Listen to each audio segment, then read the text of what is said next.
Hello guys, welcome back to this channel. In today's video, I'm going to show you how you can track how much time you spent on TikTok.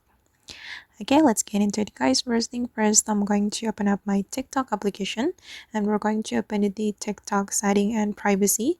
We have to go to our profile first and then we have to click on these three lines on the top right. And after that, we're going to select settings and privacy.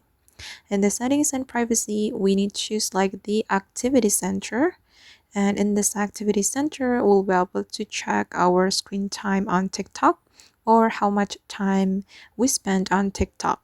You can get the information right here by tracking the daily average screen time.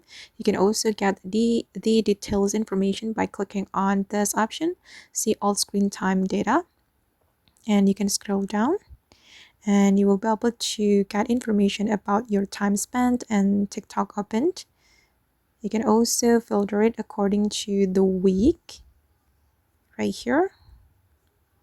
Okay, and here you will get the detailed information about the total time you spent on TikTok and the nighttime, daytime, and all right.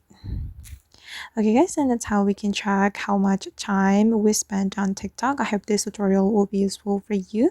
Thank you so much for watching and see you in the next video.